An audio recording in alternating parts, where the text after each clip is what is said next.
Salut à tous, alors moi c'est Mac du 5.3, c'est mon deuxième tuto. Alors aujourd'hui mon deuxième tuto va se résumer comment démonter un roulement pour, je sais pas, nettoyer l'intérieur ou alors changer un roulement.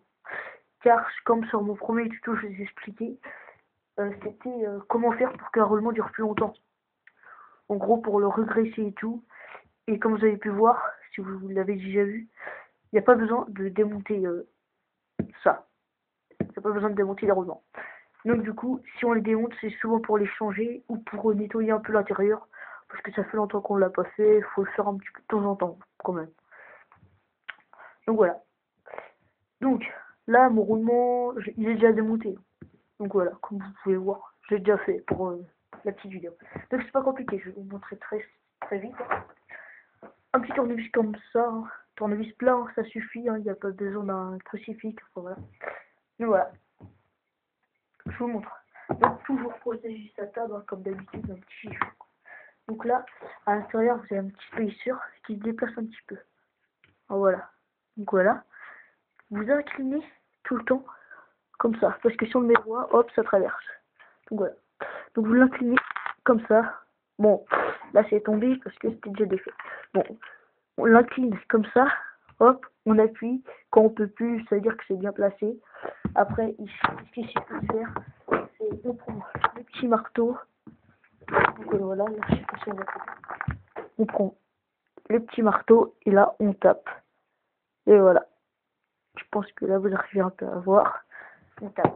Du coup, on tape en tournant un petit peu, en tapant un petit peu de chaque côté, un peu partout.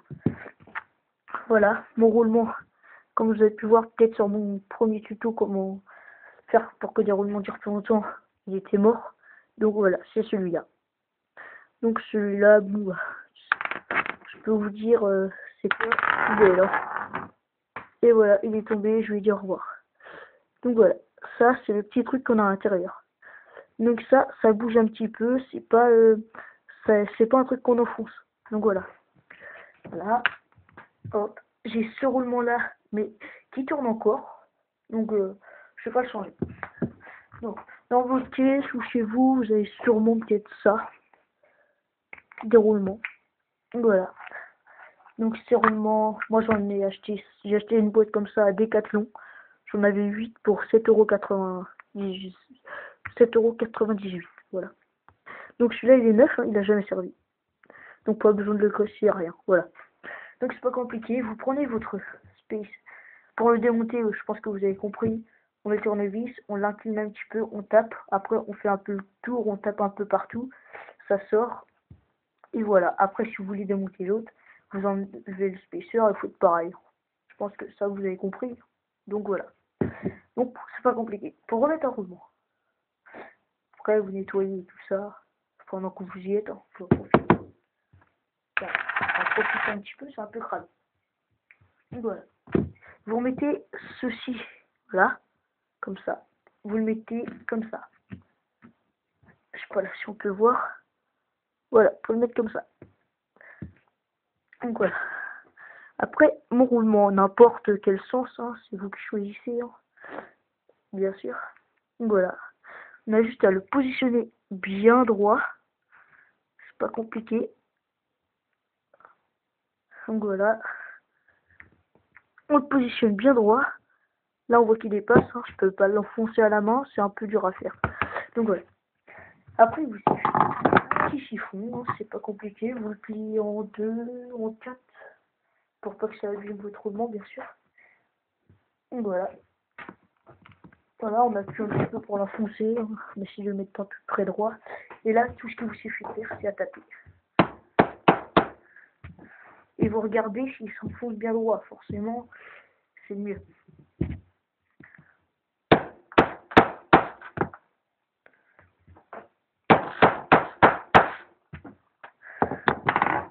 Donc voilà.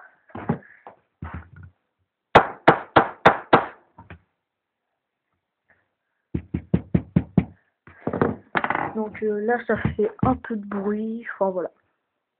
Puis ça met un peu de temps à se mettre. Donc surtout, vous, avec votre marteau, vous tapez bien au milieu. Et jamais sur un petit côté.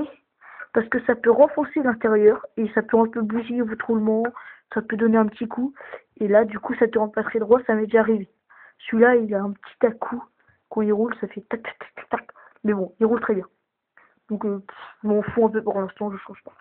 Donc voilà, vous avez compris, hein. Forcément bon, peut-être pas comme moi, vous l'enfoncez jusqu'au bout. Quand l'enfoncez jusqu'au bout, normalement ça doit pas dépasser. Hein, là on doit pas avoir dépassé rien. Donc voilà. Et après que ça c'est fait, hein, si vous voulez, on sait jamais, un petit coup de WD-40 qui est là-bas, WD-40, un petit coup par-dessus, hein, hop, comme ça, hop, même avant de mettre le roulement, si vous voulez, à l'intérieur, vous pouvez en mettre, et puis après c'est nickel, hein, il n'y a plus besoin. Hop, une fois que vous avez mis ça, vous n'avez plus qu'à mettre votre roue sur votre crotte, et puis c'est nickel. Hein. Et pour bien faire le roulement, pour bien qu'il se fasse, vous n'avez plus qu'à aller rouler pendant les 5 minutes. Sur du plat et puis après vous pouvez aller dans les skateparks et c'est nickel, ça roule nickel. Bon allez, salut, c'était un petit tuto comment changer ses roulements de Max du 5.3, Max 5.3. Bon bah salut, à la prochaine, c'était le tuto 2.